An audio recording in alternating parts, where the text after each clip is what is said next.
So, closing our eyes and consciously breathing.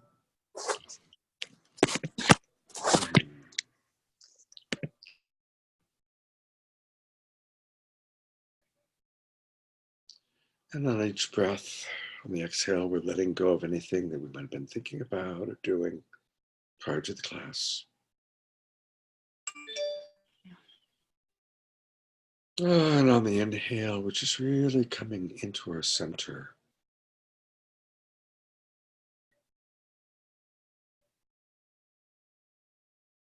And again today, we're going to be working on really some of the finer points of how to have quality communication when there's hard differences.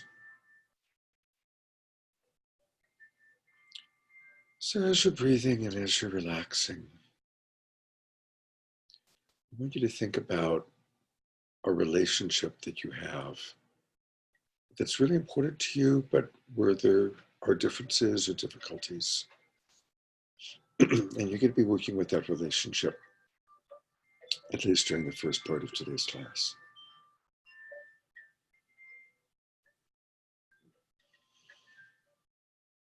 So pick the relationship.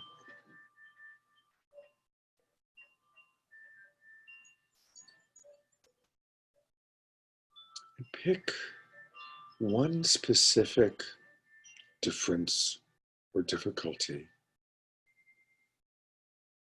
And you're going to imagine, as we walk through a practice today, you're going to imagine how to have a conversation with your person about that difficult topic. So we're going to work with at the beginning today. So choosing a specific person in your life, a specific relationship, and choosing a specific difficult topic. Perhaps something that they do that bothers you. A choice, a behavior, or a habit that has an impact, a consequence on you. It would be ideal.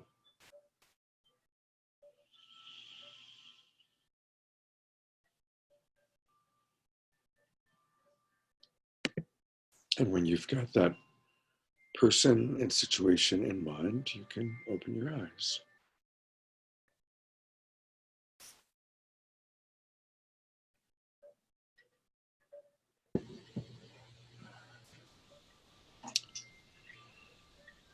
All right. Good morning, everybody. Good to see you all. So I'm going to be going through a document which I'll then post for you guys to be able to work with. Hello, Michaela. Michaela, since you just got here, pick a person that is important to you, that you're in a relationship with, and a difficult topic. Ideally, something you're going to be. We're going to be imagining and working through how to have a conversation with somebody about something difficult. And ideally, it's something, how to talk to them about a behavior or a choice or a habit that bothers you, that has a hurtful consequence on you. I know none of us have anything like that in our lives, of course. Okay. So I'm going to pull up this little document. I'm going to kind of work through it.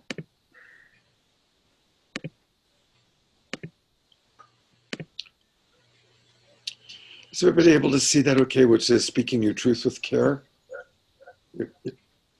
Anuprabha, are you able to see that?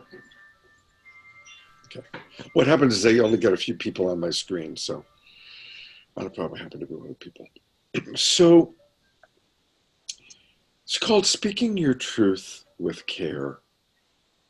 And so often we think that because somebody has done something that's hurt us or had a hurtful consequence, that we're now entitled to tell them that they're bad or they're stupid or they're wrong. We might not use those words. We might be more diplomatic or subtle, but just within yourself, thinking about the situation you're working with today. Is there a part of you that has or wanted to make that person wrong? You know, it's like, okay, you hurt me, or your habit or your behavior is funky, and I now am entitled to make you wrong, right? Um, so just noticing, is that inside of you? And often it is. And again, it's like an entitlement that because clearly what you're doing is bad or wrong or having a hurtful consequence, now I'm entitled to tell you that you're wrong, right? So, of course, that's not what we want to do, but we have to notice first if that's going on inside of us. And what we really want to do, ideally, is prepare. And this is somewhat similar to the challenging situation worksheet. And I want to give a big, I'm going to stop the screen share for a minute. I want to give a big shout out to Anna Prabha for taking over and running the class when my internet died on Wednesday night. You did great, Anna Prabha, and thank you so much for doing that. Yeah, I really appreciate that. So just, I'm not going to call anybody, but just by raising your hands, who noticed that you could find within you that part of you that wanted to make the other person bad or wrong, and you feel kind of entitled, right? Okay, most of us. It's pretty common. Okay, but what we really want to do is get in touch with, okay, what's going on for me? And remember, our problem is never with who they are as a being. Our problem is with a choice that they've made or a habit or a pattern that's having a consequence for us. So, what's your truth? You start with your truth. Now, the truth might start as a judgment. You know, you're really loud and obnoxious. I'm just being honest. I'm just being honest. You're really loud and obnoxious. So let's just pretend that that's what it is. But underneath that judgment, underneath all judgments, and try to remember to keep yourselves muted, by the way, because then we hear sounds. So underneath that judgment, what are you feeling? You know, and again, use, either Katrina's cards or the Love Coach Academy list of emotions, feelings. What are you feeling? What are your uncomfortable feelings? And of course, if you're judging this person, it's because you're having uncomfortable feelings because you have unmet needs as a result of what they're doing. So if they're being loud and obnoxious, which is the judgment, underneath it is maybe you're feeling agitated and irritated, and it's not meeting your need for, or your value. I like to use the word value sometimes instead of need. It's not meeting your value for peace, quiet, tranquility, harmony, right? So I'd like to ask everybody to put into the chat box the judgment, and then what your uncomfortable feelings might be, and what your unmet needs might be. And I'll pull up the list of unmet needs. Usually we can guess feelings pretty easily, but I'll pull up the list of needs for us to look at.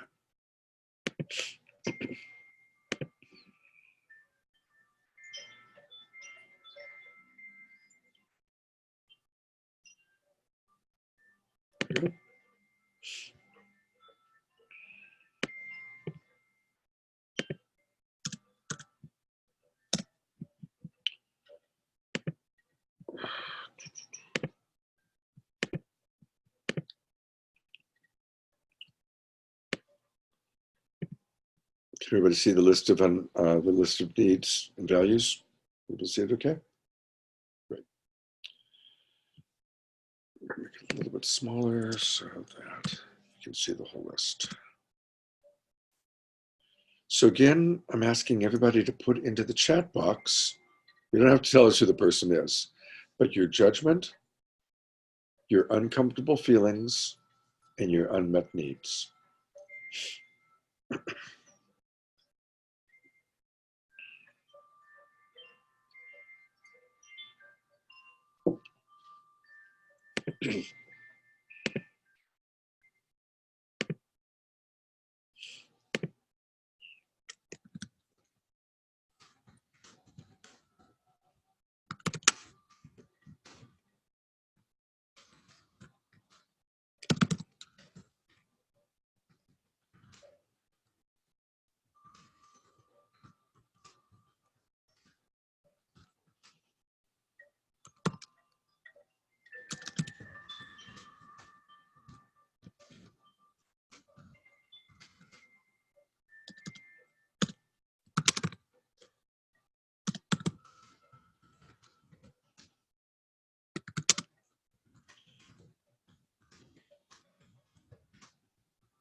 Oh, actually, I was asking, thank you, Mandy. I was actually asking for what your unmet needs were.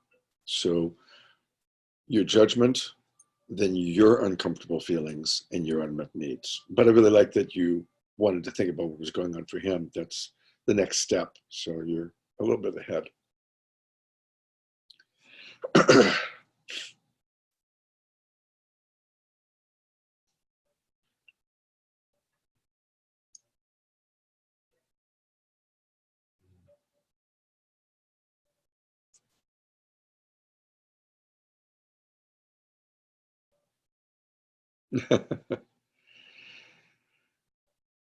Of course, after you've written yours, I invite you to read what other people are writing. And it's like, oh, yeah, I know that relationship. Oh, yeah, I do that. I like that Allison got an oy vey in there.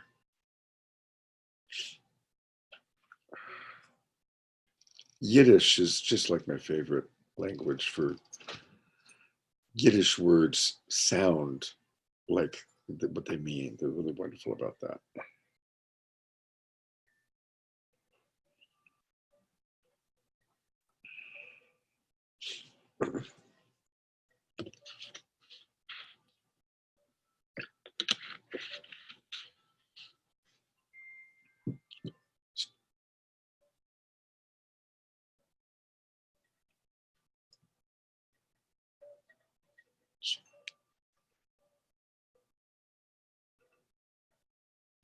One more minute for people to finish and then we'll come back.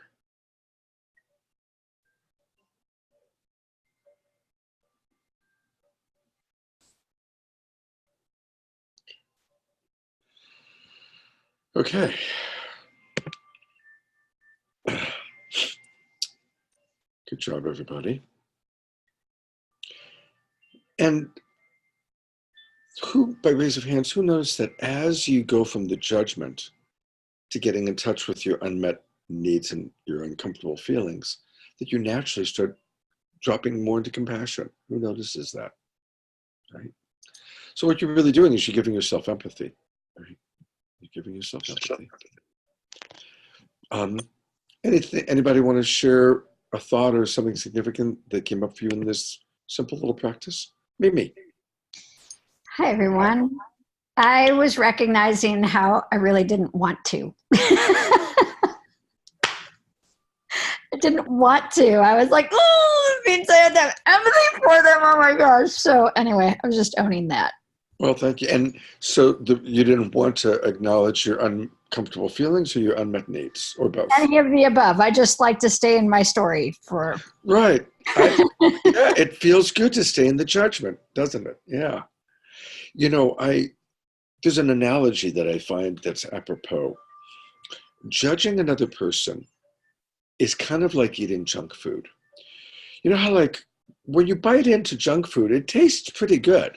The mouth part of it, like you bite into that burger, that whatever, the mouth is like, oh yeah, this tastes good. And then as it's going down your pipe, the body's just going, what is this? And then it hits your stomach and it feels really funky. And your stomach's like, what is this that you're putting into me? And it's the same thing. It's like when we're judgmental, it kind of feels good at first. But then as time goes by and it hits our heart, it doesn't. It feels heavy. It doesn't feel so good. Paul.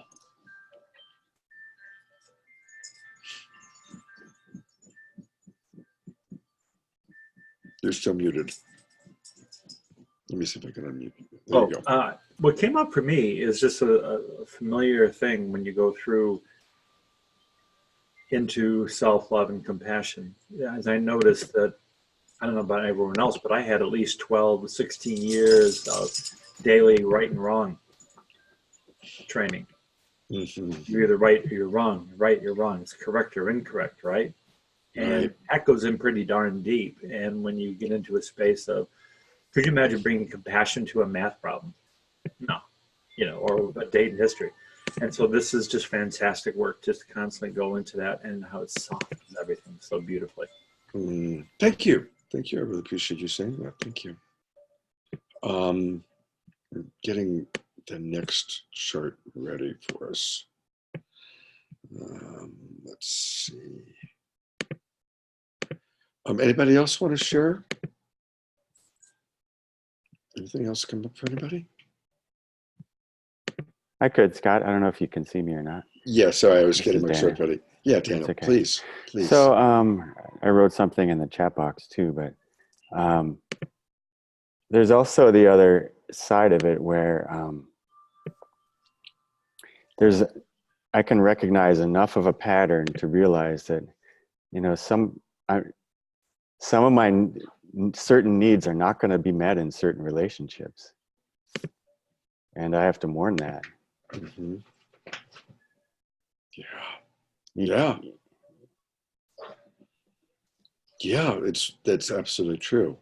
You know, let's twinkle Daniel for that one. And it is worth mourning, because sometimes, especially in our significant relationship, usually with a spouse or, you know, a primary partner, there is that fantasy that they're going to meet all of our needs, or that there's certain essential needs that we have that we just assume that they're going to meet. And when they don't, we get pissed or hurt or think there's something wrong with us or something wrong with them. Or want to change them, you know. Definitely. Well, and that's what we have to do. We just have to change them, right? That goes really well, doesn't it? Yeah, it's great. Very effective. Yeah, because they're trying to change us at the same time. Allison. Good morning, everybody. I'm happy to see you. I was noticing when I was writing it that in my family, people would share their judgments right when they were most upset. So there was no recovery time. There was no connected time out. It was just like everything coming out right when you're most triggered. And I realized I really need to check myself, because when I was writing my judgment down, I noticed this feeling of like, I've got to express this and I've got to let him know right now that this is not okay, which is the worst possible thing that I could do, because if someone's feeling defensive already, it's a really good way to make it turn into a defensive firestorm if you then go on attack immediately. And so I think for me, what I'm noticing so much about this class and the wisdom that I'm really getting from you, Scott, is that timing is so important to every communication, every relationship, knowing when it's an appropriate time to approach a difficult conversation and when it's definitely not, and allowing breath to guide us. Because I know that if my breath is short and high, this is not a good time to talk.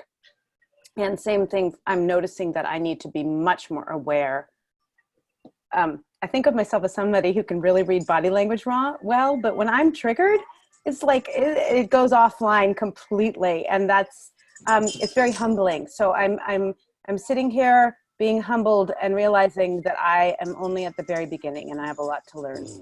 You're doing great, and thank you for bringing that that up. We're going to actually get to about how to get to the conversation, making sure that it's the right time for everybody. Everybody's centered. So beautiful. Okay, so the next step is self-responsibility. Okay, what's my role in this situation? You know, where do I fit in my, kind of my trip, or do I bring this, this habit out of this person? How do you relate to it? Okay. I'll read to you what it says in the document. And this is what I'd like you to do next. And again, put it in the chat box. How can you take responsibility in this situation? Viewing the situation through the lens of feelings and needs that you just identified, and realizing that your unmet needs listed above are the actual cause of your uncomfortable feelings. Other people don't cause our feelings, but what happens is when they don't meet our needs, we have those uncomfortable feelings. So remembering, nobody makes you angry, nobody makes you irritated, but this person who's loud and obnoxious and isn't meeting my need for tranquility and harmony, it's still my agitation. I'm responsible for how I react, how I respond. So as you kind of look at that, it comes up for you, right? Where can you take responsibility that I'm letting this cause me to feel angry? I'm projecting onto them that they're not meeting my need for freedom and independence and autonomy, or, to what degree am I projecting onto them? To what degree am I taking responsibility for at least these are my feelings and I can control my feelings? I can make different choices of how I experience this person.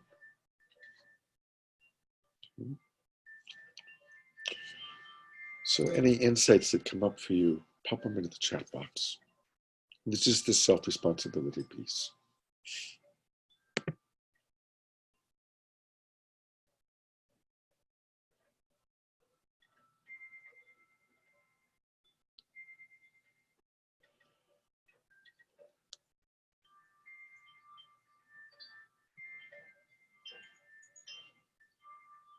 Hey Scott, can I ask something?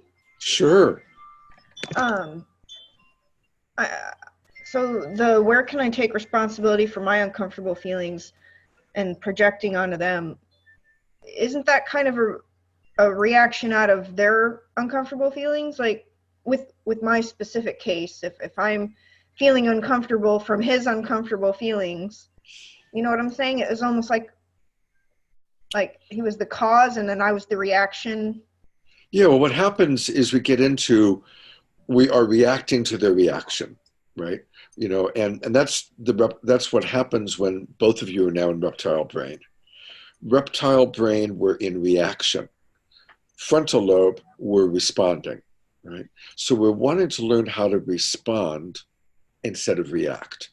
Response is conscious, it's aware, it's slower, it's got empathy, it's in the frontal lobe. We're seeing the big picture, we're observing, we have empathy for ourselves, empathy for the other. Reaction is just reptile brain. And what you're describing, Andy, is what almost always happens. And that's what makes it an argument.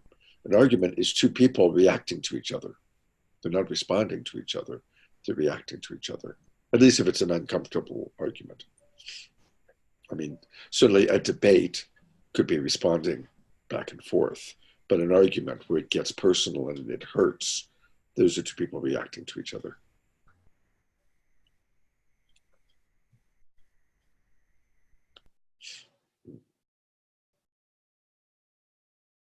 Is anybody getting stuck on where you have self-responsibility? Daniel? Yes, I am stuck because, I can't see past the fact that these needs were not met of confidentiality. That was actually broken. Right. I don't feel safe. I don't trust. I don't, the need for consideration isn't met. And how do I see past that? How do I see my responsibility in that? So there are situations where you didn't necessarily create the hurt, the breaking of trust. Mm-hmm. But you have total responsibility of how you feel about it, right? And you have total responsibility of how you see the other person, right? Mm-hmm. So trust has been broken. You have a wide variety of choices. You can choose, I will never trust you again. You can choose, wow, why did you think it was okay to break that confidentiality? You can choose to be curious. And we're going to go into some of the options in a minute. You can choose to be curious. You can choose to be judgmental. You can choose to be angry for the rest of your life. You can choose to hate this person, or you can choose to have compassion for this person. You have a wide variety of choices that you are responsible for. Mm-hmm. Okay. If we just stay in the entitled victim place, we're limiting our own sense of choices. The self-responsibility piece is opening up to the wide variety of choices available to us. Okay, it's just, it's a pattern that has happened infinite amount of times. And so it's difficult to but if I choose maybe the compassionate route, maybe that would be a doorway for me. I'll try that out. Listen, it's okay. A big part, we haven't done it yet, but one of our classes is going to be how to set boundaries with compassion. And setting boundaries is a huge part of this work. Mm. right? We do need to set clear boundaries, but we do that in a compassionate way. Mm. Okay. Mm-hmm. And we will be working on boundaries with compassion soon. Okay. It's a big topic. Thank you. Anything else come up for people on the self-responsibility piece? Adrian. I'll just say, I'll try and say this quickly, but one of the major realizations that I got from this work with you, Scott, is that nothing is inherently wrong. You aren't inherently wrong, but the situation is wrong for me.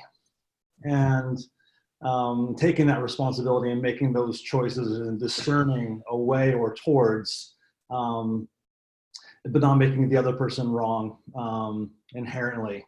And taking that responsibility has just really transformed my life. Beautiful. Thank you. And that's exactly right. That's right. All right. So I'm going to go to the next step. And the next step, and this is, by the way, this is an advanced version of how to manage a difficult. So we're taking you through, very thorough. Okay.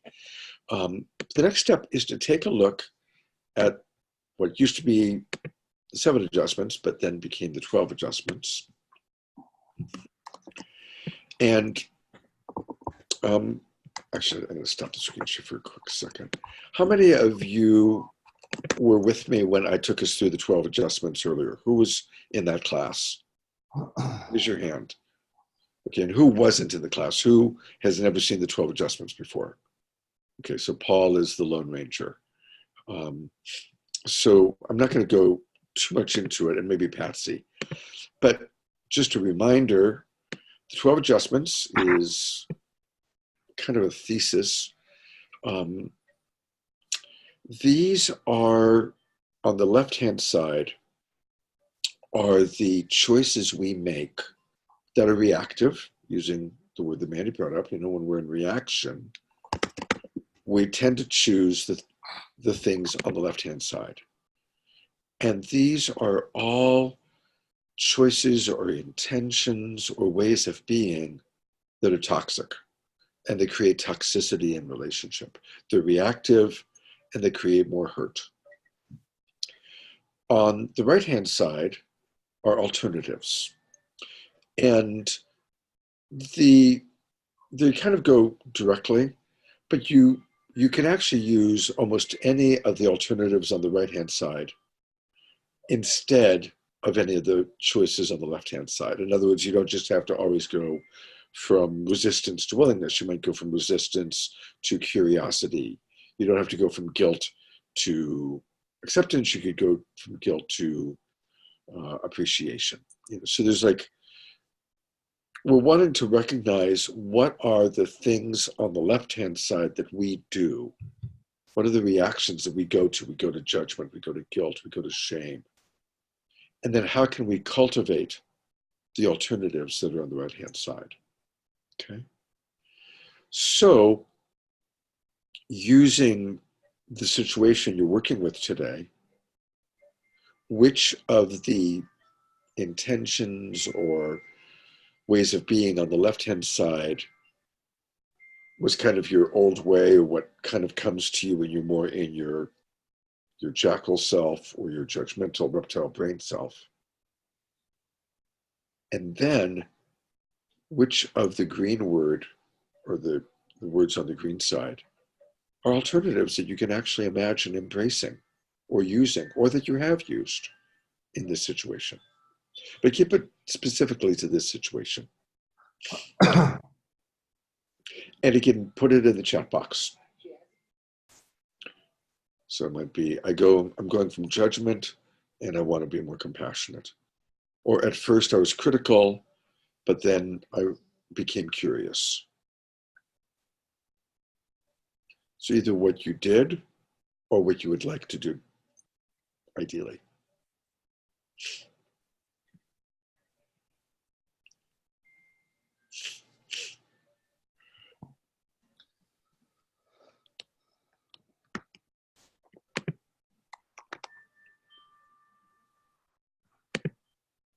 Oops, I'll make it bigger.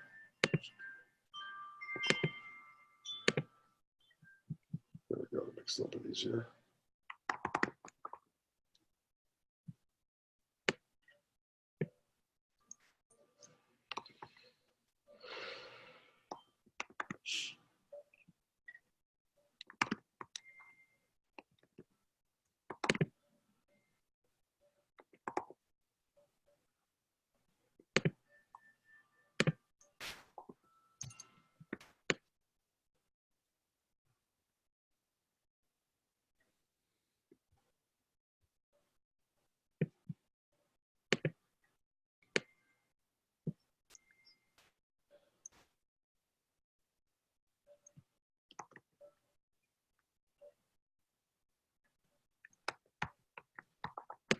Good job, everybody.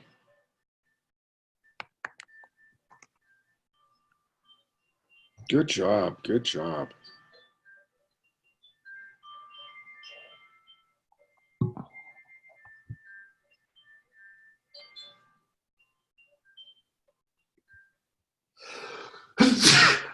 Bless you. And a reminder to mute yourself, whoever that was that sneezed. Do you have to like it? No, you never have to like it.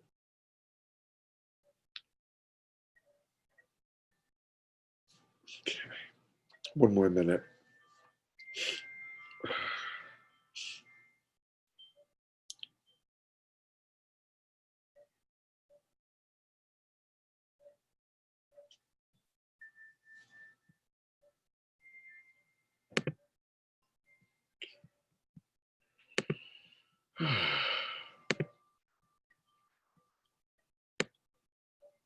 So really good work. I'm appreciating what I was reading in the chat box. Does anybody want to share anything verbally that came up for you, or any questions, thoughts, reflections to share? Anybody? Daniel, and then Deborah. Daniel, then Deborah, then Mimi. By looking at it with a compassionate perspective rather than judgment, I imagined that her strategy of sharing everything with everybody might be how she thinks she can best serve the situation, and that she's actually coming from a place of caring. Beautiful, thank you. And that's really, really true. I mean, this is something that comes to mind is you saying that when she gets upset, she gets on the phone and calls everyone she knows and has the same, goes into the story, and but then that particular person was usually looking for people to side with her, right? Oh yeah, same thing. Right. It's like, are you looking for objective opinion, or are you looking for someone to collude with you that Daniel was wrong? Right. Yes. Oh my God, that's too familiar. To get the posse. Right. I'm gonna get my posse. Yeah. Yeah. Oh. Ouch. Oh. Yeah. Ouch. Yeah. By the way, the first half of today's class, we're going to be doing this practice. And then the second half, we're going to do coaching. So you might want to get some coaching today on that, just because I can feel the ouch. But people can start thinking about who wants to coach and who wants to be coached today. Just put that out. And we'll do that after the break. Okay, Deborah Haviland and then Mimi. Okay, so yeah, I really love this. I'm just going to put it in front of me so I can see it.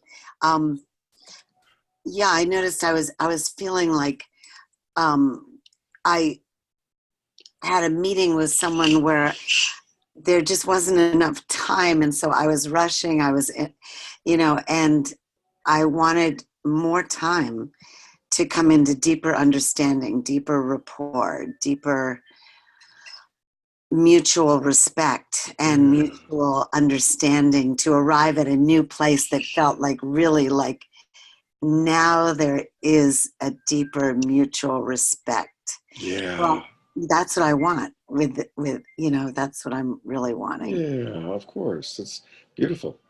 Absolutely. Thank you. Thank you. Mimi? Thank you. I'm really wondering, like, the safety factor. I recognize, like, all of my parts went up of isolation for pushing, for like, wow, that really does not feel safe whatsoever. so I was really honoring that, but also recognizing there can be some really good boundaries in there so I'm excited to look at like how to set those boundaries when I'm feeling really unsafe. Yeah. Recognizing that constriction, like, like all body constriction, no. Yeah. So, well, I want to say yes. So, of course, when our physical safety is, at risk or, being jeopardized, I mean, that's where we may, it's okay to say, stop. I don't feel safe. Right. And actually, that's reminded me of a really sweet story. Long time ago, I was working with a lesbian couple, teaching them compassionate communication. This was back in the day when I would like go to people's houses and do it with them, before we were online. And they had adopted two little Guatemalan kids. Sophie was the little girl, and Manny was the little boy. And Manny was around 5, and Sophie was around 3. Now, mind you, I wasn't teaching the kids compassionate communication. I was working with their two moms, and the kids were kind of playing in the corner. But they were listening, because all of a sudden we hear little 3-year-old Sophie say, "Manny, stop jumping over me. You're not meeting my need for safety." Totally had just picked it up from listening to me, teaching her moms that. 3 years old. So when you talk about safety, that brought that story back to my mind. Yeah, very cool. Okay, we're going to move on to the next step. But all of this were ways that you can get your act together within yourself before you have the conversation. We're now going to get to how to have the conversation. Right? That's what we're going to get to next. But this is all the inner work. And there's kind of like one last step that you'll see when you see the little document, which is if you're still too triggered to really have a quality conversation, at this point, that's where you need to talk to a friend or a coach.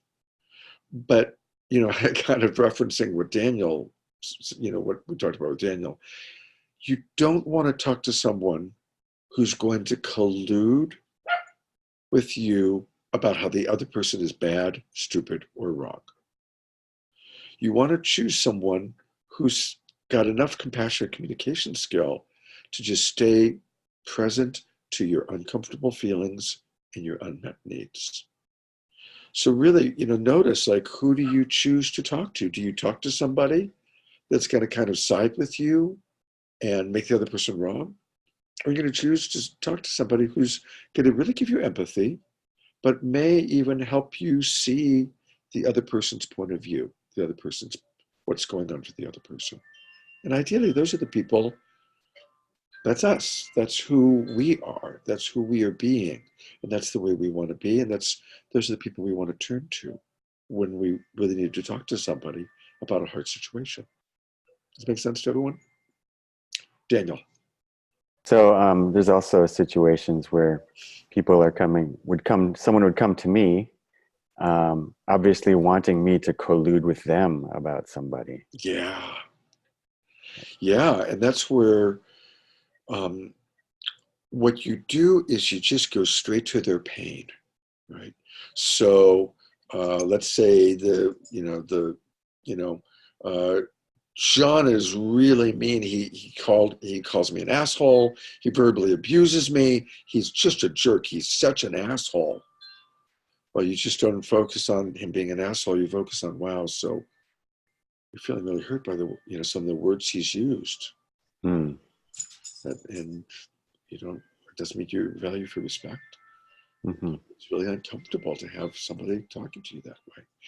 And what you'll notice that I didn't even think about it, that I did, instead of using the word John, I said someone, right? I depersonalized it, right? Right? And that just kind of flowed through right now, but that's from years of training that you don't stay in even the name of the person.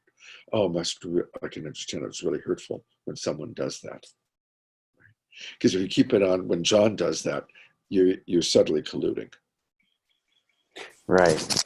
And then also, if it seems like a dangerous situation to start going into what might be going on for John. Right. In some situations, it totally depends. There's places, obviously, as a coach, when I'm working with a couple, I'm doing it the entire time. I'm giving empathy and then saying, I'm imagining what's going on for Roxy is blank, blank, blank. And then helping them to learn how to see it that way. But empathy first. We have to give enough empathy to where the person feels connected. And usually I'll ask, do you want more empathy, or how can I support you right now? What would you like? I'll ask people, you know. And there's choices. I can give you more empathy. I can really drop into feeling your situation. Or if you want, yes, in the second analysis. Or would you like me to imagine what might be going on for the other person? Would that be helpful? And just ask, offer it. Yeah. Allison. I wanted to quickly ask, to go along with what Daniel was saying, which I think is really important. Not to go into too much detail, but I have a very, very close friend who's going through a divorce. And it's not an amicable situation. It's a very toxic situation. Oh, God. And she has been my friend for a very, very long time. And then her partner was someone I met because he was her partner. And there is a lot of needing the story of judgment and being very angry at this person for the way that that person has treated her, and the way that the children are being involved and all of this. And I am feeling like I don't have enough distance to be the best person to help her right now. But at the same time, she's a very close friend. So I was thinking about what you were saying, and I was trying to apply it to my own situation. And I would so welcome some thoughtful ideas about how I could approach this, because she needs to be in make wrong right now because she's so hurting. But that's not, I know that's not helpful. And I, unfortunately, am very angry at the partner at the moment. And so I don't feel that I am distant enough to really offer the most helpful support. So I'm just sorry. Yeah, no. That's my short version. I'm so sorry. No, don't ever be sorry. It's who can Me relate. and my words, but Who I can need relate some to that help with that. situation? Yeah, it's a good situation to talk about. Okay. So first off, there have been times when I've been coaching and I'll actually acknowledge, personal Scott, I have some judgment and anger over what you did. And I want to acknowledge that I do have some judgment or some anger around that. But as love coach Scott, I'm not hanging out there. I'll actually name it. I'll state it like that. Because of course people are wondering, they're wondering, are you judging me? And so not always, but sometimes I will actually just, let that know, yes, that's in my brain, that's there, and as a coach, I can be neutral. I can drop into compassion, and then I'll, go into the compassion part. Another thought, just because of your particular situation, when there's children involved, no matter what has happened between the mother and the father, it is so important for mom and dad, even if they're having a bitter, horrible divorce, to honor their children by never speaking disrespectfully of the other in front of the kids. It's like, it is the prime directive of prime directives of. That is the problem. You yeah. just hit on it. One of the partners, not my friend, but the other one, is saying horrible things to the children about the other. And it makes me so angry that I have trouble stepping back. So that is, you got it. You found exactly, that's the biggest problem. Yeah. And is trying to kind of pull the children away from one parent, and get allies, which is not appropriate in any way. The simple, he must be shot. Just he needs to be shot. I'm joking. No judgment. No, kill a bastard. See, you gotta. get it out, right? Because that is my thought: is I kill him. That's so horrible to do It that. is. Well, that's the So part. I horrible. can't stay out of judgment. And So, ugh. so we have to. So what's coming to light here in this situation is we have to manage our discomfort with the situation, right? Now, I did that through kind of joking, going to the furthest extent. But that was actually my attempt, because when I hear that, I get so angry because it's so, ugh. So I had to manage my discomfort with it. So just remember, as coaches, we have to manage our discomfort, or not even as coaches, just as friends. We have to manage our discomfort with the situation so that we can be more centered, so that we can be more compassionate. So you may need to go pound a pillow. You may need to, whatever it takes to really manage your repulsion, your anger about it, right? And then if you have any, this is, and I'm kind of going to fix it because it's such a big deal, but you asked for help. I would immediately think, who is someone that the other guy, I'll say the husband, who's talking to the kids inappropriately. Is there an authority figure that could talk to the husband about why that is not cool, not okay? Not okay because it's really hurtful to the children. I wouldn't approach it that it's not okay so much because of how it's impacting the wife, because he's probably too angry, but it's how it's impacting the children. That's really an unfair burden to put on children, because every child wants to love their mother and wants to love their father and doesn't want to have to choose between one or the other, and certainly doesn't want to. It's very confusing when there's that toxicity. So I would just look, is there an authority figure that you know of or that she knows of who could talk to him, not from the place of colluding with her, but from the place of helping him to see that this is not an appropriate thing for your children. That's where I would go. Thank you, Scott. And I may privately message you and get some more thoughts on it, because I realized as I said it, and thank you everyone for being a loving and unconditionally non-judgmental audience for that. I'm realizing I'm in a lot of pain about the situation. I'm not really sure how to be a good friend right now, because really, I want to voodoo doll him and stick him full of pins right now. I'm so angry, but that's not helpful. Yeah. And you know what, maybe someone else, because I want to watch other people coaching, maybe, after our break, we'll have, if somebody feels inspired to coach Allison, private message me in the chat box. Okay, I'm going to move on to how to have the conversation. So ideally, you've done all this inner work to be clear, but the last step of the inner work is where Mandy went, which is what's going on for the other person.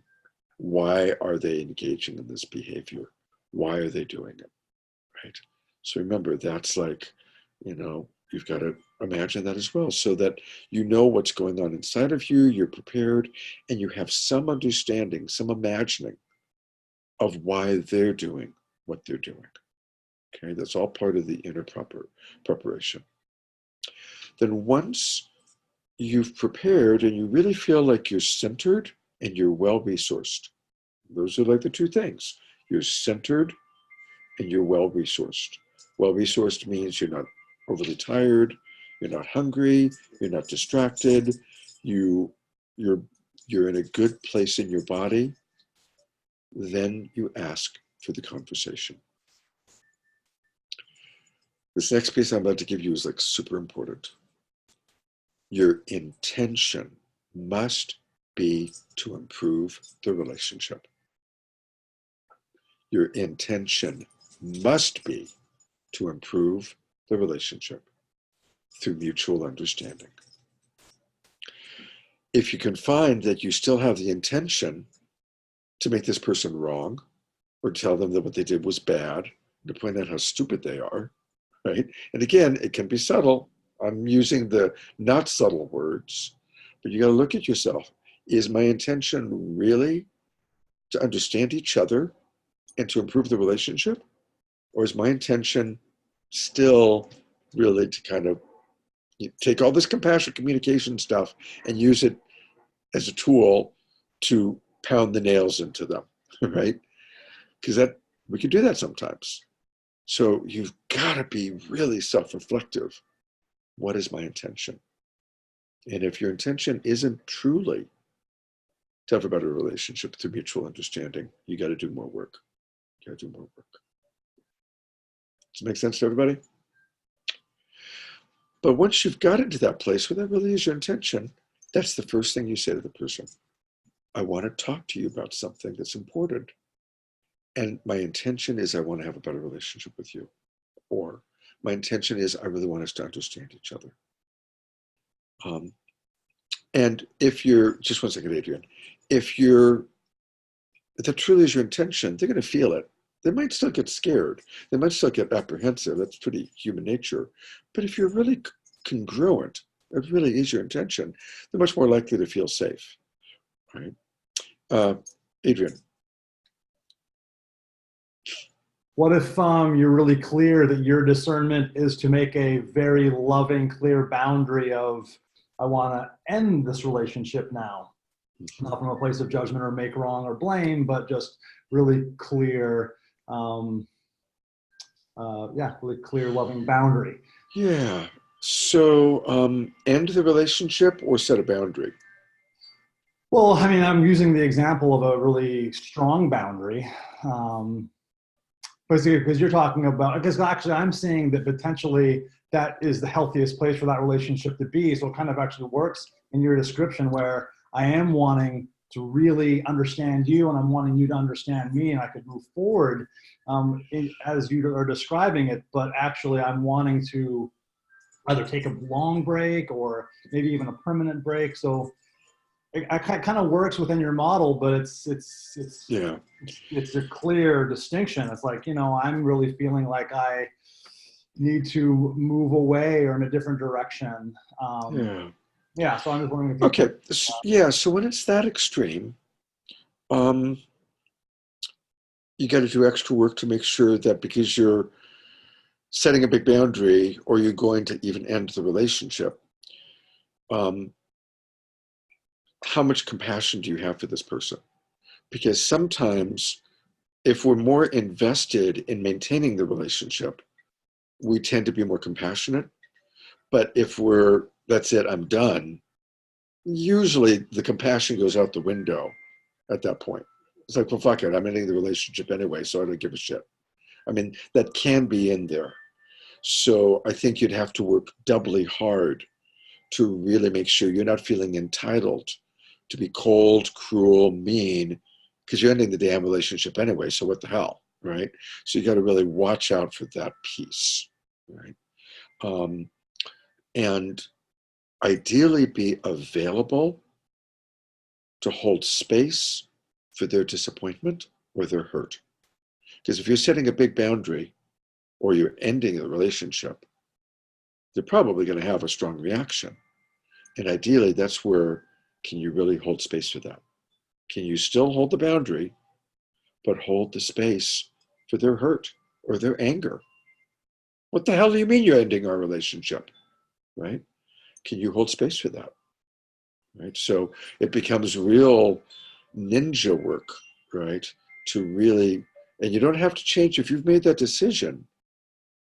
Seek, and in a situation like that, I would really make sure that that other person is well resourced and that person's in the best possible place. And you may even want to have a facilitator or a mediator to just kind of hold the energy, depending on how volatile the relationship is, how volatile things are with that particular person. Mimi, and then Anuprabha. Thank you for bringing that up. I've had a number of those experiences where people just, like, I recognize that one of my original wounds was the abandonment wound. And I had gone through that process a number of times where people leave and then I just feel like I've lost all the oxygen. Yeah. And that I didn't have a say. And for years I was like reeling and what did I do wrong? And why isn't there a conversation? And why didn't I get a choice in how to end the relationship? And so that's so like what I recognize in my current today is if I'm having major isolation of like, fuck you, I'm leaving, then it's probably something around, oh, I might have unmet needs. I might have boundaries based on that original abandonment, Yeah. based in that storyline. So thank you for sharing that. Yeah. Thank you for sharing. Thank you.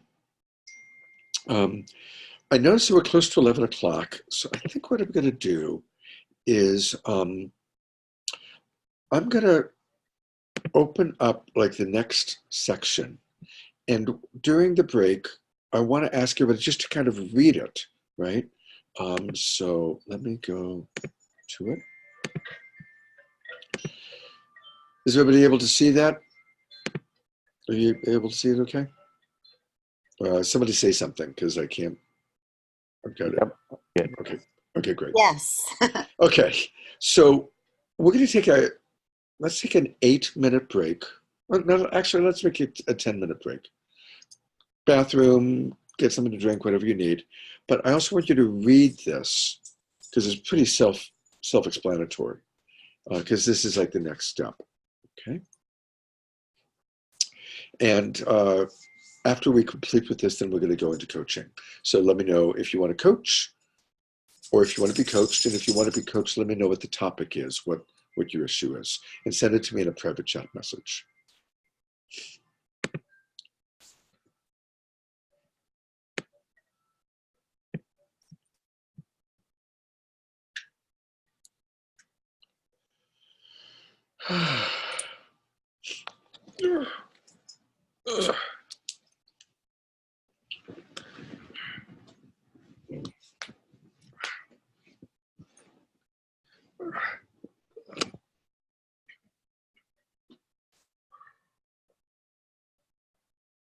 Hey, sweet girl.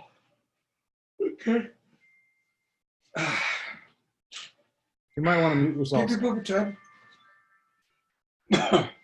Pee pee poo poo time.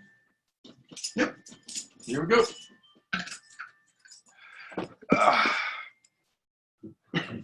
Okay. Here we go. Pee pee poo poo. Here we go. Everybody out.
Oh yeah, absolutely.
Okay, kids, come on in.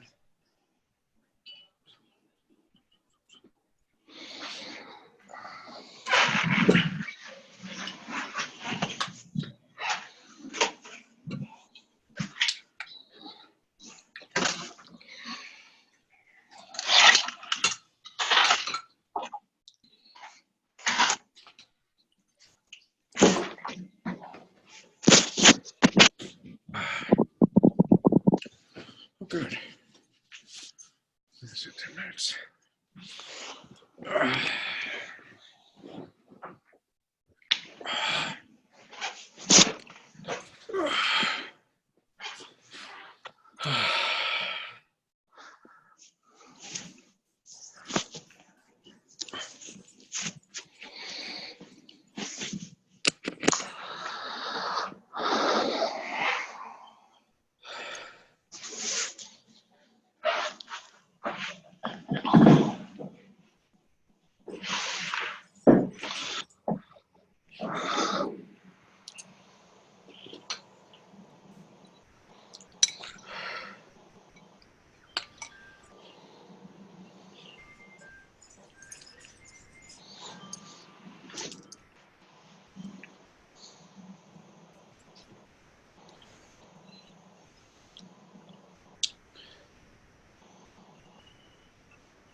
So let's take 2 more minutes but just make sure, everybody, that you've really read through the document that I've got up on the computer.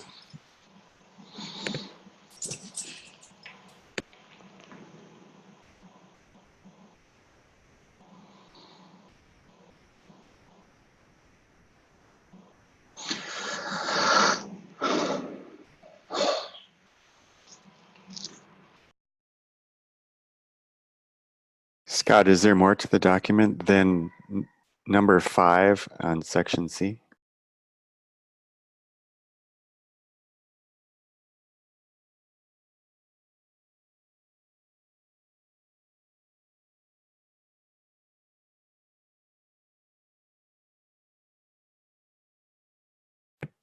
Thank you, Daniel, for pointing that out. That is everything. I've got it now so that, can you see 1 through 9, okay? And what I'm going to ask people when we come back is, which of these things do you naturally normally do? Which of these things would you like to do? And which of these things seem like science fiction?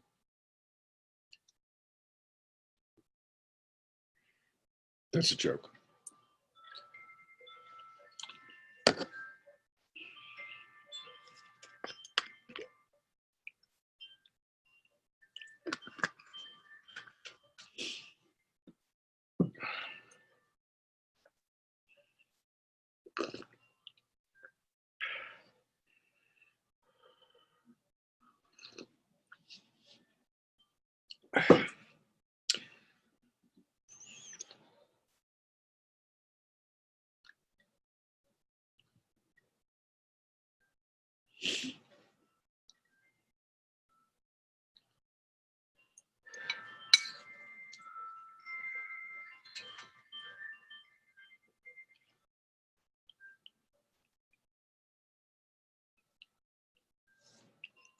So we'll do like 1 more minute, and then come to the group, come back and see each other.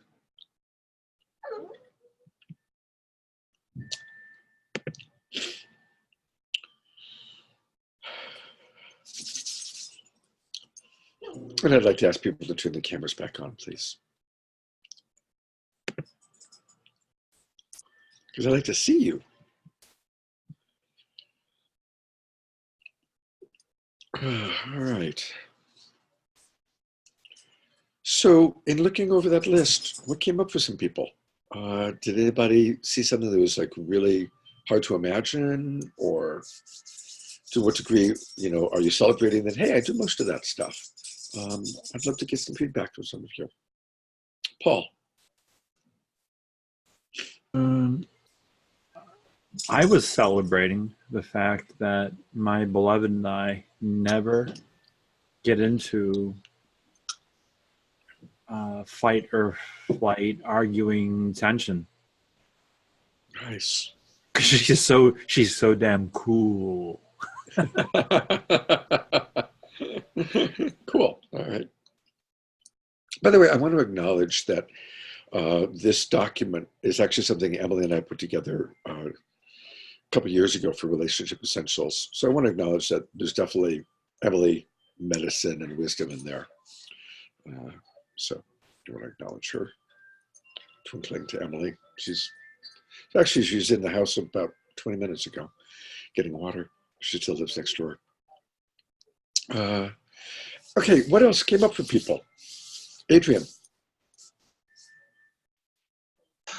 I just want to give another shout out plug, and this will be familiar to you, Scott. Just how important curiosity is. I feel like of all of the green words, curiosity is almost the foundation for all of them. Yeah, I mean, when we can bring curiosity in our lives, I mean, so much of our problems is because we're creating stories that aren't true. So to bring curiosity into all of our moments. And then in this, you know, like the words in the first part is really all about curiosity, like what is happening for the other person. And the empathy first and the curiosity piece of this work is really just Jedi powers to And then the other part that I noticed, one thing that I have a harder time with reminding myself, and as part of one of the, I think number 3 was the reassurance. And it wasn't named specifically in those 9s, but it's kind of inferred in, but just, giving reassurance when you're engaging in a challenging conversation is just so important. It's something I really need to work on. Yeah, thank you. Thank you very much. And I agree, Debbie, in a second. Yeah, I mean, curiosity is so important. And just a reminder, I was coaching somebody yesterday on this. There's prosecutorial curiosity. Why did you do that? And there's childlike wonder. Wow, why'd you do that? So really noticing, are you being prosecutorial in your curiosity? Are you collecting evidence to prove a point? Because that's curiosity, but it's not really, right? And we can fall into that. Childlike wonder, just, wow, real curiosity, like total open-minded, like, I always love to use the analogy of Elliot and E.T., right? Like they're so curious about each other, right? It's just childlike wonder, right? So just because remember, we're all aliens from another planet, all of us, right? So, childlike And we're wonder. curious about things we love. Right. Good point, Paul. Debbie Garcia, you had your hand up. Good morning, everybody. Yeah. One of the things, I love curiosity. It's my favorite as well, Adrian and Scott. It's probably that's been the biggest life changer for me, is being curious. But the other thing that I love is the step of appreciation before stepping into the conversation, and really making that appreciation list, or sitting with yourself before you even sit down with that person, and really recognizing everything about them that is so wonderful in your life. I've heard people go from a simple conversation to extreme breakup, things like that. In my world, if we can look for the positive of what is good about them and really appreciate them before we get started. And I've seen Scott actually do this. He does that when he has to approach to let his needs be known, and whatever else is going on. He appreciates you first and then approaches it. So I've seen it in action, and it feels really good receiving as well as in doing it. So I think that's all I had to say about that. Thank you, Debbie. Thank you. Anupama. And also the aspect of just slowing down. I think that's a challenge with me. If I want to get everything out, I have a really habit of, or feeling like there's like, maybe it's yes, that feeling that I'm worthy to have enough time to say what I'm feeling challenged with or sharing. Yes. And I'm feeling if I don't speak fast enough, I'm going to get cut off. Right, boy. Adrian's going like that, right. Yeah. I mean, who else can relate, right? So that's where it's just mutual agreement. Hey, let's slow down. Radiant said something really important in the chat box. It's kind of connected to this, which is really short, like 20 words. Marshall Rosenberg used to say 1 minute or less, and then ask for a response or connection, right? Because if we go on too long, we lose the person. Just like if they go on too long, they lose us. One thought, 60 seconds or less, and then respond. And that might be, just something to remember in all aspects, right? And I probably have gone more than 60 seconds and more than one thought, so I just broke my own rule. Okay. Anything else came up for people on those elements of how to do it? Daniel. Yeah, I find it challenging in the part about sharing that, I'm nervous about talking to you about this subject because it might bring up some uncomfortable feelings. It feels like perhaps I'm about to drop the bomb on somebody, Sure. you know? So of course, every situation you have to manage appropriately. Just like, Adrian's situation of ending a relationship is pretty different preparation than, your wife about something that's simple. So that's where, if your intention truly is to have a better relationship and truly to understand each other, lead with that, I think, just lead with that. That part that you referenced, it's a classic Emily, because Emily likes to lead with her vulnerability, right? She likes to lead with, I'm noticing I'm really nervous because what I'm going to say, and that's just kind of Emily's style, is leading with her vulnerability, which in some cases is really great. In some cases, it's a wonderful way to diffuse. But you're right. If it's the example that we happen to give in that, I'm feeling a little nervous to talk to you because I'm about to drop a bomb, of course, yeah. So adjust accordingly to the person, to your relationship with that person, the sensibilities of that person, whatever it takes to create safety. That's the bottom line. Whatever it takes to create safety. Okay, we're almost done, and we're going to go into coaching. I did send some private messages to a few of you and haven't heard back. So check your chat box, because some of you have private messages and I need responses to know who to hook up with whom. So I'm noticing I'm just wanting a little reassurance. Was this practice valuable for people today? Okay, not too repetitive? Okay. So, yeah, I'm going to wait for a minute for people to respond to some of the questions that I sent. Yes, Mandy. Can I just say one sentence to Allison? You can, but Allison's gone. She left? Oh. Allison, yeah, she sent me a chat in the chat box. She said that they were having a number of people over to the house, and she had to go deal with that. I guess I missed it. Yeah, but I would encourage you to send her a Facebook private message. Okay. Yeah. Scott, please repeat. Always repeat. The important things are worth repeating. Thank you for that. Thank you for the reassurance, Paul.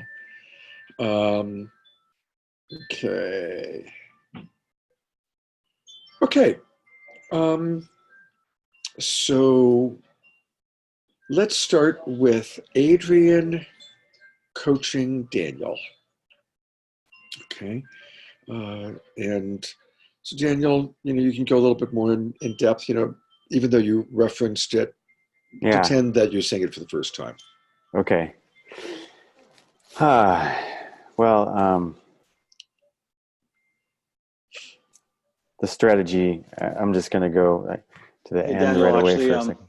Oh, there, I was on mute. Oh, thanks. Before you go right into it, I just want to check in with you and say hi. Hi, Adrian. Daniel and I are actually old friends from Hawaii. Yeah, just like to ground in with you a little bit and just kind of recognize the situation. Partially for you and partially for me. Well, I say largely for me. Just want to recognize this situation where we're engaging in this group, being vulnerable together. I also want to recognize the learning platform that this is, and recognizing this teaching moment and kind of take some pressure away from me. Give my permission to not be great or right or and hoping that this will be an opportunity for all of us to learn. So thank you.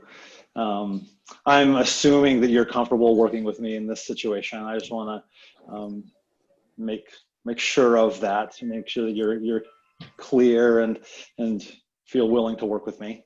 Yes, Adrian, thank you. Sure to do so. Awesome. I'm wondering if it might be helpful for you just to take a moment with yourself before going into what it is you want to talk about. And I'll invite you to take a moment to cultivate some mindfulness. However that might look for you, bringing attention to this present moment.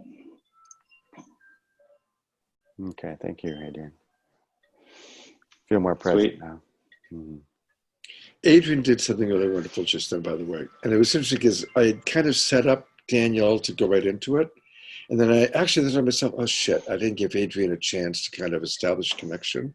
So I really liked that Adrian was assertive about establishing connection and checking in with Danielle since they know each other.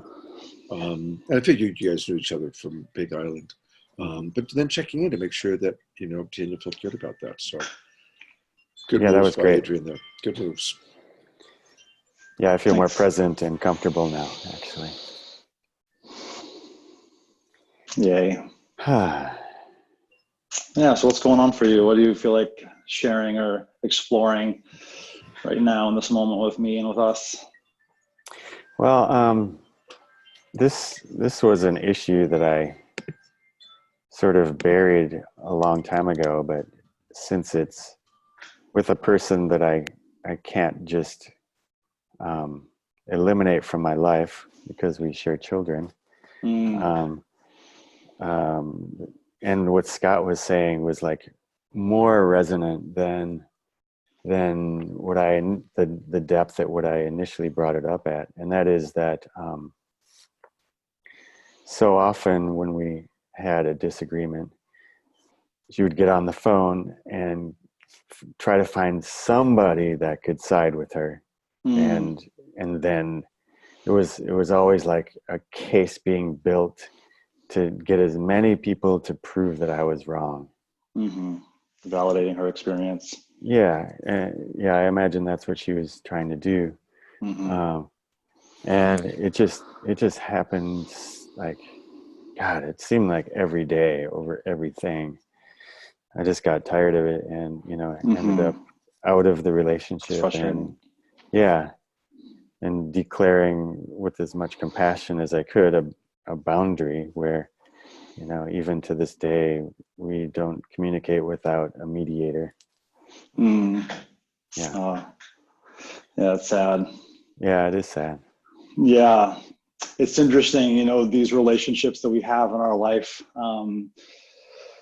that can be more challenging, where in a way because we don't have a choice, like a coworker, for example, or a family member where we are in it and we have no choice.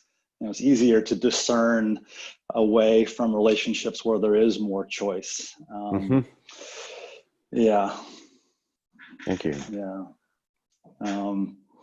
Definitely requires more patience, cultivating more tolerance, and ideally more empathy and compassion. Yeah. Yeah, because there's no escape, Yeah. I mean, theoretically there could be, but you have these children that you are no doubt totally devoted towards. Yeah. How's that going right now in your relationship, in mediation? Well, it's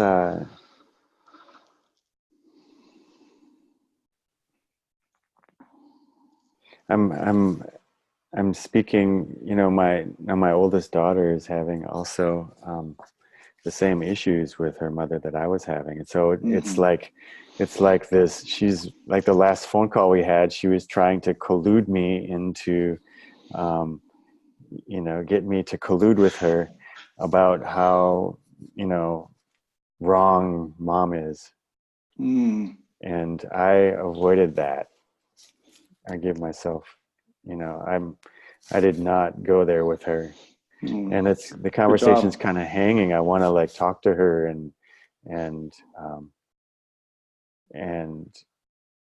talk to her about what's going on for her and not take it away from it being about mom, Yeah. So could you, if you were to approach the relationship with your daughter now, especially given like these powerful tools that we're learning here today, how would you see you might actually approaching a situation with your daughter as opposed to the collusion? Yeah. bringing in compassion and empathy with her. Yeah. Yeah. And I'm kind of caught in the emotion of it, not remembering the details of the sheet that was just up here last, but I would imagine that having that sheet in front of me when I talk to her might be really helpful. Mm-hmm. Is there anything that comes up for you now that you can really tune into, that you could contact with your daughter, like something specifically that was alive for her that you would like to contact and recognize and give love and support around?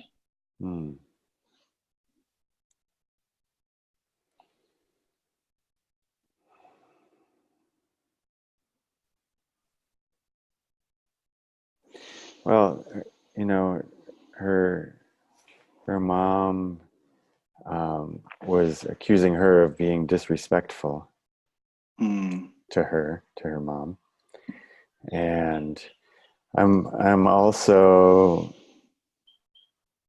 sensing that she, like my daughter, also feels like her need for respect isn't being met. Mm-hmm. Yeah. Yeah. By someone. Mm-hmm. Yeah. So you can imagine yourself like tuning into that unmet need with your daughter. Yeah. Yeah. Yeah. Exactly. Have you been able to do that in the past, kind of working with, empathizing for what's going on with her specifically, and exploring how it is that she's not being met and how she could see being met? Yeah, I have. However, this specific issue is like so familiar to me that this one is more easy challenging. to collude with. Yeah, exactly. If Allison was here still, I could totally understand, Yeah, and such a powerful thing to really embody how important it is, especially with children, not to do that, and how children, especially, I know your daughter is like getting, she's becoming almost a little adult. 19 already. She's 19. Oh my gosh, how time flies. Yeah, she is an adult, a young adult. Much easier to get in that collusion. And not remember how important still it is for her to have that like strong connected bond with her mother. Yeah. Have you spent much time moving into curiosity? Can you remind me your ex-wife's name? Her name is Lauren. Lauren, right. Have you spent much time in a place of curiosity, imagining why Lauren moves towards that, bringing in other people to justify her experience? Like what's happening for her in that process? And I'm wondering if you might feel willing to explore that now, explore that process of curiosity.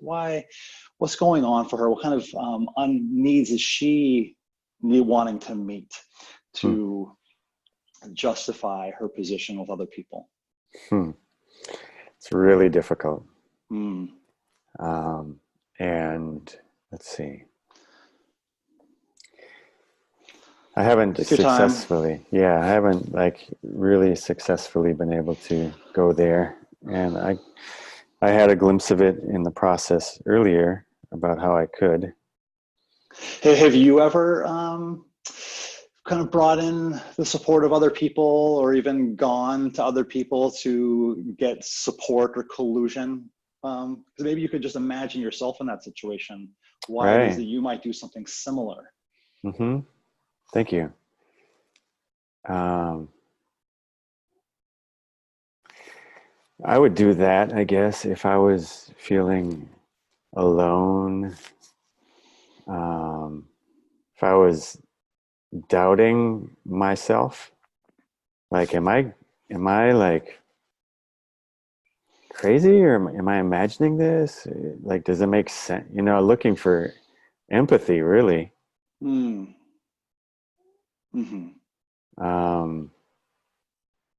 But and I get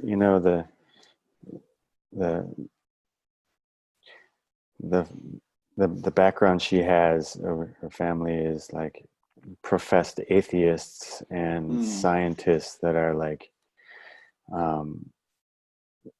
like there's always a case to be made. There's always a right and a wrong, and a truth and a not truth. So I can see like how the foundation has set up reality like that for her. Yeah. Mm-hmm. Beautiful. Yeah. That really lands strongly for me, that right wrong. And it might for a lot of people, but I have strong right wrong. There is like a right way that the world wants to operate in. And so when we're bringing other people to support us, it really supports our I'm right in this. Right. And, maybe that's, I can see where she's trying to get like to get reaffirmed that she's not wrong in how she's feeling and how she's experiencing things, and maybe not even the motivation is to make me wrong, but to make her right. Right. Yeah. And when something, where my mind goes with this is that in being right, there's a real, there's safety in that. When we're right in the world, we feel safe and secure. Yeah. And it can be really helpful to have the support of others. It validates our self, because our thoughts are our self in a significant way. Yeah. So. Wow, that makes a lot of sense. Mm-hmm. That, maybe she just didn't feel safe.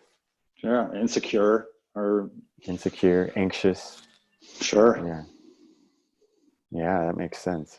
In this moment, like thinking of Lauren in that position where it's not about you, it's about her. Mm-hmm. Do you think you feel willing to take some time just kind of imagining her in that position where she is doing this habit of hers of bringing others and colluding to cultivate some just more understanding and empathy for her position? Mm-hmm. Yeah, I imagine that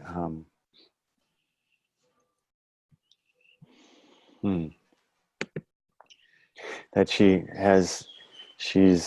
has anxiety about the perspective of the relationship that she has, and it needs some reassurance, needs some sense of solidity, stability, in order to and getting that through having others collude with her, when actually I think if she knew, she was more aware of the need for empathy, that she would actually get more that I don't know if I'm starting to judge her again. Nice catch. That was beautiful. Oh, that was great. So easy. It's beautiful watching you start to go down that road and then catch yourself. Really. I'm going to come in for a moment just because I want to give other people the chance to coach. That'd be good. But good job. And Daniel, of course, I always like to ask, when did you feel most connected to Adrian? Or is there anything that stands out where he you felt really connected, or really he provided an insight that was especially valuable? Well, I think when you mentioned the need for safety that she must have, that it's suddenly like, oh, that would actually explain the behavior. And then I realized that actually, it wasn't really about making me wrong, but actually trying for her to get a sense of safety. Yeah. And it put it in perspective for me. And then I really sensed that you got it. That you not only got where I was coming from, but you found this peace that I was unable to find on my own. Well, thanks, Daniel. I really appreciate the opportunity. Good job, both of you. Good job, Adrian. Good job, Daniel. Our Big Island crew. Thanks, Adrian. Yeah, thank you. And yeah, I mean, just an interesting, I really appreciated, Adrian, that you pointed him back to what we had been working with today. I like that a lot. Um, and by the way, speaking of what we worked with today, I have posted it as a PDF document, and it's in the LCA Facebook Messenger thread, so you can find it there. All right. Well, we're going to go from two dudes to two wonderful women. Patsy is going to receive coaching from Mimi. So, Hi, beautiful. Hi, Mimi. Nice to see you. Thank you for agreeing to this. Yes, I'm grateful to be here with you. I want to own some of my own stuff first, and that's my resistance and my around, oh, I hope I get this right, because I really, really value you, and I really want to offer deep support for your journey.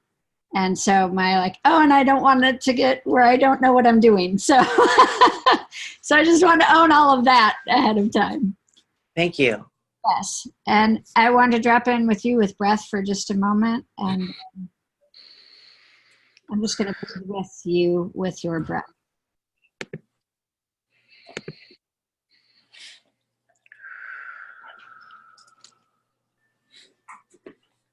Get down and stay.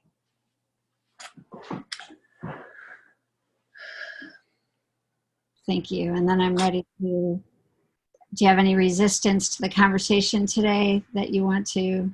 Wonderful. Then I'm ready to drop in wherever you are. I have been kind of oscillating between this relationship that we're thinking about and focusing on today to this one that was over October 18th. I grasped for a little bit. We went to the movies twice, and it was so painful because I found myself wanting to say, but can't we change the relationship and just be friends? And I saw how angry he was that I had gone outside of the relationship in order to end it. So there is no going back. So this relationship that we're talking about today is between me and me. And my last share, I'm going to make it really quick, was so cathartic that I made in this group, which is the reasons why I was unable to leave this 12-year relationship until now. And it's really funny. Let me just say quickly that I wanted to find a new journal, and I found an old journal instead, but I found some blank pages, and I just inadvertently opened to the old thing, and it's talking about just how I can be on my own 2 feet. And so that's what I'm coming here with, is just the sparseness when you've cleared out your life to make a list of what lights you up. And for me to get comfortable being single, and that's such a silly word, but what I mean more is sovereign, solitary, my own priority. I'm 60 years old, and so I've always kind of grown up with this fantasy that if you set the table nice and the dinner's good, then the conversation will be good. Mm. And I have picked, through the years, I'm coming face to face with emotionally unavailable, borderline abusive men. Mm. So there's no way I could have said, hey, Kevin, I'd like to start with my intentions, although I did try to. Okay. But when in his presence, I'm grasping. Okay. So my right foot has probably been stepped on, and I'm on my new path, and now I'm about to take my second step, left foot. Okay. Okay, may I repeat back to you? That was a lot. That was a lot. Okay, may I repeat back to you? First, I'd really like to invite you to breathe again.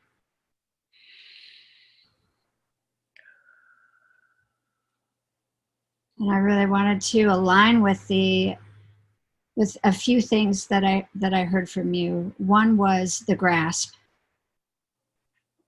and finally recognizing that it's you that you want.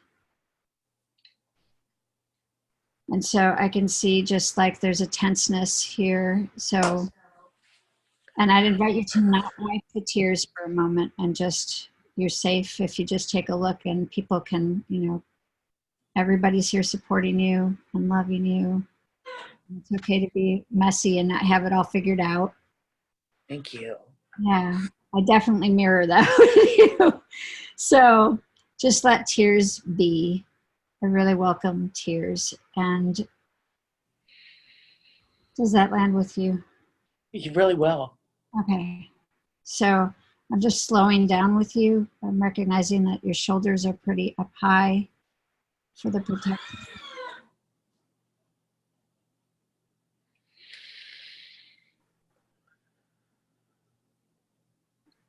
And 12 years is a long time to be without you. So I really cherish and honor that you found the journal about finding you. So if there's anything like in your throat area that maybe I could invite you to yawn. There, yeah, good breathing.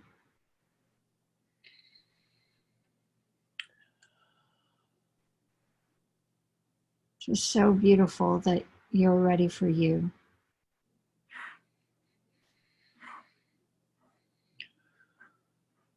And I would imagine that the amplifiers of the people who weren't able to meet you there would feel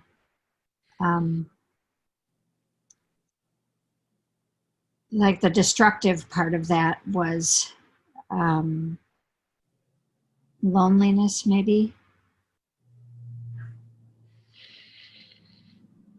So just maybe like, where is that showing up for you in your body, that loneliness? Maybe just place your hand there for a moment. Okay. Right in my heart, right in my throat chakra. Okay. Those two places. Okay. So I'd like to just breathe there with you for a moment.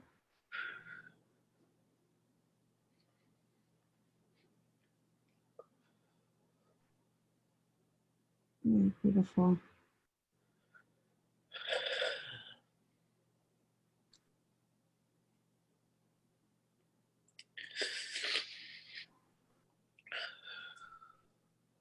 And then I'd ask, what is a need for, like, I'm seeing a major celebration for you finally finding yourself and finally seeing this. But what is a need for you? What do you need for you? If you look at maybe your needs chart. Oh, I made a little list here. Okay. I can read over some. Let me know.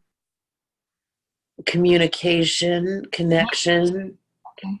humor, joy, healing, understanding, protection, safety, stability, Okay. to be seen clearly. I feel like I haven't been seen at all. I think he just projected all over me. Okay. So slowing down maybe on, I heard like there you go. Let's just slow down together. So the safety. What would safety and joy, or safety and laughter look like?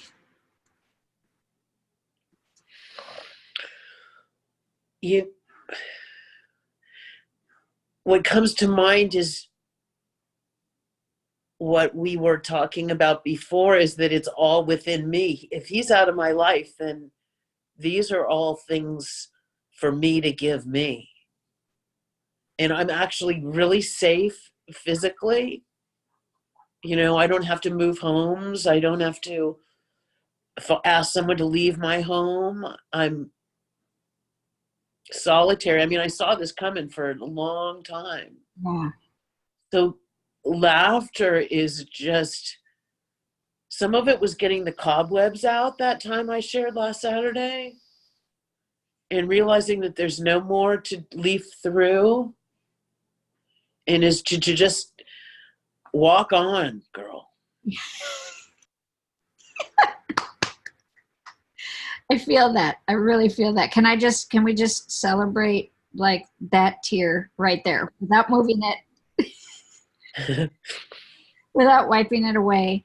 I just want to put my arms around you. Could I hug you for a moment? On how excited I am and joyful I am for seeing you show up here for yourself. And I invite everybody to come in and give a hug to you right now. Because Thank you. you're doing this. I'm going to scroll through and see that.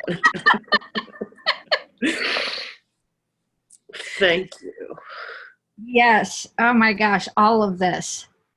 The courage that you have to be here and do this for you.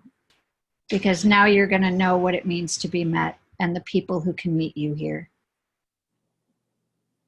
For 12 years, you've wanted this, and here you are.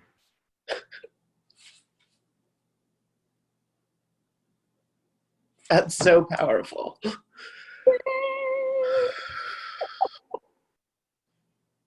You did it. I do get it. You did it. And I get that there's nothing to project forward. I have no like scaffolding I need to construct, no, dogs to send out before me. Yeah, you've created it. Look at your community. Yeah, look at all these people who are sitting here and witnessing how beautiful you are in your space. All of these men who see you. And all of the women who are supporting that. Do you feel that? Yeah, I do. There's your laughter. Yeah. Thank you. Yeah. No more grasping. You're right here. You have achieved. Wow.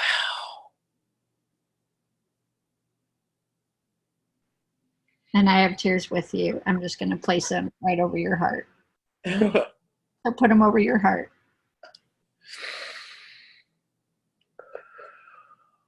I invite you to. I invite you to. I welcome that.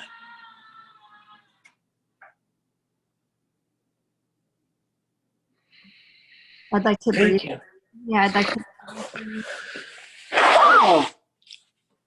Okay, I'd like to just breathe with you for 3 breaths.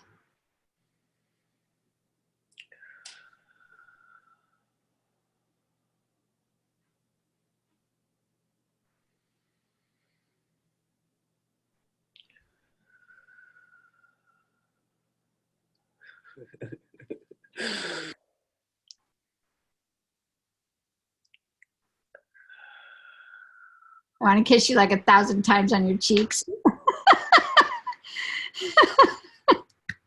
Thank you. Thank you, gorgeous. Thank you.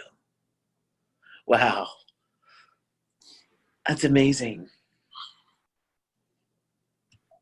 I feel like my heart chakra is just beating a little bigger. Not so much that it's stronger, it just has a little more room. Yes. Yes. Are you complete? Thank you. So good. I'm going to mute myself now, I guess. Me as well. Scott, you're on mute. Patsy, go ahead and unmute yourself because I want to ask you a couple questions. Obviously, we all watched the beauty of what Mimi did. How was it for you when she started slowing you down and bringing you into your body? Tell us how that was for you. That was great. It kind of brought me out of my upper chest into all these possibilities of how to begin kind of some of my creativity, mental thing about how I was going to present. Mm-hmm. And it brought me down to just one point. Like, where in your heart is wanting to talk? Yeah. So it just like was, okay, then there. So thank you.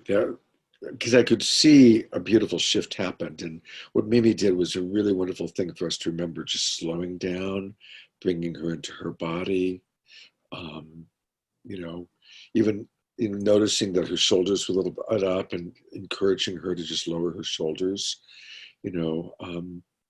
So, good job with that. And again, everybody has their own unique qualities, their own unique ways of doing things. And, Anaprabha and Mimi are both people that do a lot of somatic work and, working with the body. And so, again, that's a wonderful thing for us to observe and watch. Last question for you, Patsy. When did you feel most connected? Was there a particular moment when you felt most connected to Mimi? There were a couple of them. The one that was most like, okay, I'm going to fall off this cliff. Let's see what the fuck happens, was when she kind of caught me and said, I recognize that moment of you're walking on, girl. Yeah. So although her emotion was very different from where my emotion was, it wasn't like she crawled in and mirrored it. She met it from a different vantage point. Right. And then I went, whoa, it was really like the ripple in the stone in the ripples. Like, oh, I got to see that whole circle for a second. She's coming this way, I'm coming this way. Yeah. Wow, that's a big circle there, a big ripple right there. Nice. Beautiful. Thank you. Thank you. Yeah, sure. Thank you. Yeah. All right, so we're almost to 12. I do want to give one more person a chance to practice coaching. That'll be Deborah Haviland, and Debbie Garcia is going to be who she's going to be coaching. Because it's 12, I understand if people have to go. I hope people can stay a little bit longer, but no hurt feelings if people do need to go. A couple quick announcements. I'm picturing next Wednesday it being primarily coaching. And we're going to keep this class going for pretty much the end of January, and then going to start another round in February. And I'll get you guys more details about that. Debbie Garcia and I kind of working that up and what that's going to look like.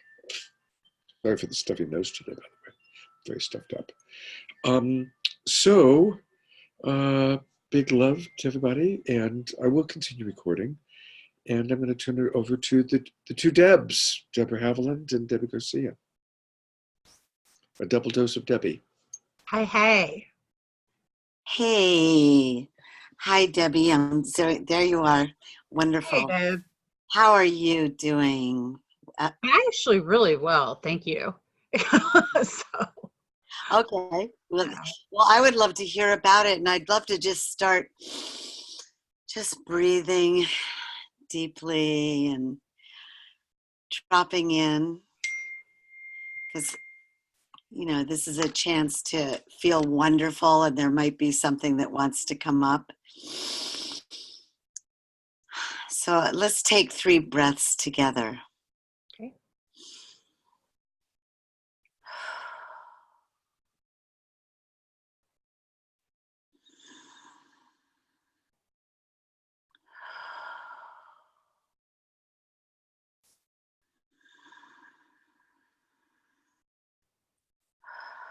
And how does that feel in your body?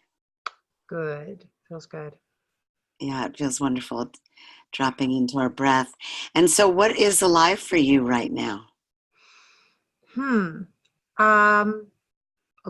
had a lot of transition, you guys. I don't have anyone outside of me that I care to look at. So I'll look at myself only in this respect, because it's how I'm adjusting to transitions, making sure I'm being considerate, looking at actions. There has been some stuff like my old, Cruella DeVille pops up and she'll say, you're not going to meet this expectation, when it's really my own expectation, or that kind of thing. And you said your own what? You had a name for her. Cruella DeVille. That's my DeVille. Cruella DeVille is my negative, you can't do this, or you don't know how, or because I've got a lot of unknowns right now as I jump into this whole new adventure in life and where it's headed. And I don't have a lot of the answers. Like I know how to do a lot of stuff. And so there's a lot of surrender in that. And in fact, this morning, and again, I have with this opportunity of, okay, so really dropping into prayer and meditation of what is it that you're wanting in this work that we do with Scott, with all of you. What is it really, from my heart space? So, and I think that that's really the biggest. I get to sometimes like I don't want to fuck it up, but we all know we fuck shit up, and it's like, because that's life. But there's still that part of me that wants to do it right, or am I doing this right, or that? Not projecting it on somebody else around me if I start judging myself, because that's what I could have a tendency to do. So I really hear you in that. I really empathize with that. So maybe I'll just reflect that what I'm hearing come up first for you is this fear. I'm in a new situation, transition. You've moved. You didn't say it, but I would imagine you're now living with some new people, and you want to do it right. I hear. So what is under that? Is there some fear, and where is this in your body? What you're feeling? Your Cruella de Vil. I don't think I'm saying that name right. Is she a Walt Disney character? Because I don't know that name. Yep. Oh, the witch of one of those. Okay. Yeah. She was the mean Dalmatian lady. Yeah. Okay. Got it. Okay. And I just want to say her right, Cruella de Vil. So she, what is your conversation with her, and where is that in your body? That's a really good question. So conversations with her come up when I question myself, or I start feeling not worthy or deserving, or, just the old monkey brain or negative self-talk. And so I named her so I could look at her and say, okay, I see you, I observe you, I know you're here, I get it. And then I have her sit down.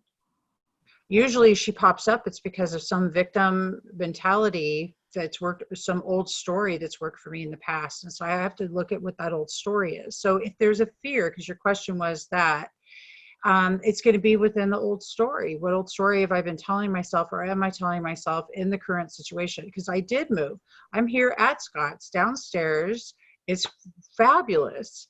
It's incredible. But there are other people. And so there's that whole consideration, and all of those things that come into play, So let's not be people pleaser, but let's make sure we're considerate and loving and caring at the same time.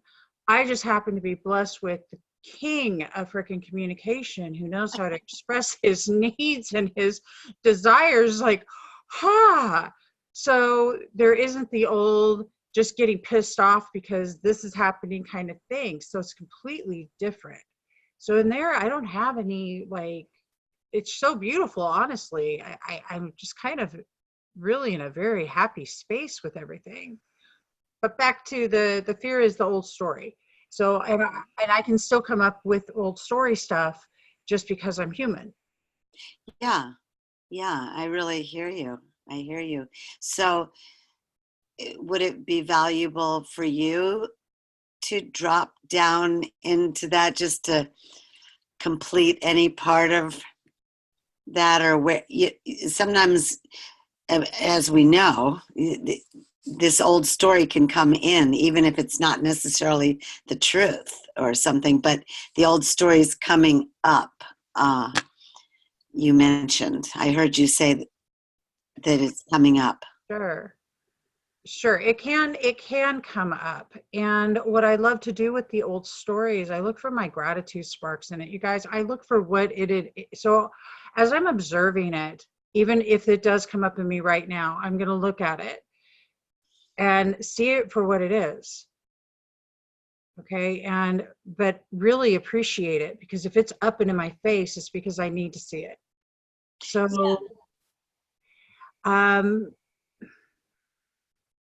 so if I see any old story pop up right now,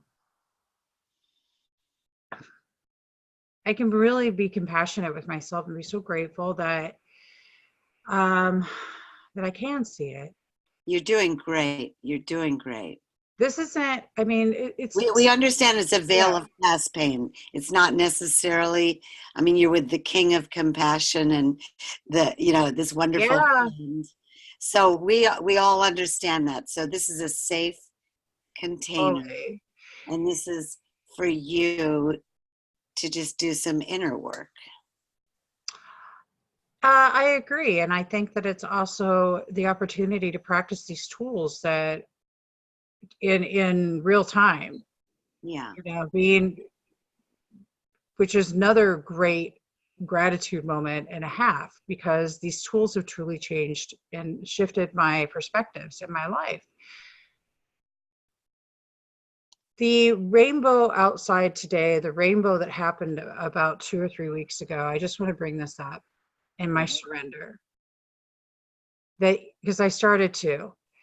So when I went into that this morning, okay, what is it on the grander scale? Really connecting with my heart conscious space to what that source is wanting, what God's source is wanting here.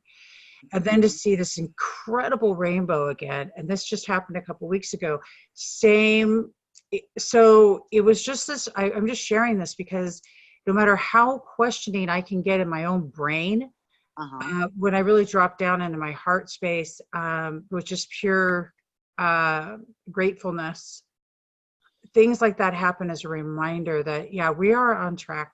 We are where we're supposed to be. I am doing the best I can with what I've got. And tomorrow I'm going to learn more and be there too. So that's kind of where this has just been a beautiful opportunity the last few days to experience life differently. And yeah. I really hear you, Debbie. Yeah, I really empathize with you. I can just feel your heart, and that I just want to reflect so that I'm aligning with you and really with you all the way. I hear the magic, the positive, feedback coming from the universe of the double rainbow, and that that you're feeling and sensing that you're exactly where you're meant to be, and that you're on track, you said. Yeah. And then it's very natural, it's very human that you want this to work. You want a job. And right. So it's natural that some fears and doubts might come up, and that's what we're here for. That I'm here as a sister, as a friend, as a colleague, as a coach, to just create total sacred space, and we all are, and that it's safe and actually healthy to let those fears come up and out so they don't have to bite you in the butt or something, Yeah. Yeah. But even when they do, baby, I mean, let's face it, it's a gratitude moment because you're seeing something you need to see, right? So nibble away. Yeah, and moving. But thank you. That was great. Thank you. Yeah, and I empathize that moving, the scenery's changed, the space has changed. You had to pack up your old life and then schlep it, good Yiddish, schlep it to a new place and land and adjust. And no matter how much we love people around us, you're adjusting to, I imagine new people's schedules, how the kitchen works, sounds, privacy, do you look good when you show up in the kitchen because you want to look good? I mean, there are all these things that can come up. I love that. Yeah, no, that's not going to happen. No. I mean, let's face. I got to tell you guys a surreal moment. It was meeting Scott because I'm like, oh my God, you're not in a box. Holy shit. This is like, whoa! That's all I've ever seen is with this box. I mean, Deb, I've met Deb. I'm gonna get to see you again here soon. But yeah, you guys, it was great. But I love what you're bringing up because the hair is everywhere. The normal everyday life, and we're not in a box anymore. It's kind of, I can actually touch his hand. He's real. Yeah. Go figure. Wow. It's a trip. Real life. Yeah. Yeah, it's really the super box cool. into real life. Yeah, and with a lot of gratitude because I mean it's just it's an amazing house. It's an amazing energy. It's Suchi's temple. It's her energy's all over. It's just so there's a lot of awesomeness that's getting ready to come forward, and a lot of beautiful creativity and co-creating and community building, and a lot of great opportunities that we're all going to be able to be part of that. And so I'm immensely grateful. Huge, big. And I'm close, and I'm close to you and other people that I know too. So it's exciting. Yeah, it's very exciting. Yeah, It's totally. amazing how you can have all those feelings together. So you're feeling grateful and wow, and this is exciting, and all this new potential, and what you're going to co-create together. And I'm excited myself that you're closer as my sister and friend, and what's possible, and I can empathize with wanting to do it right. I even want to do it right now, Of course. I'm in the same boat. I'm right with you.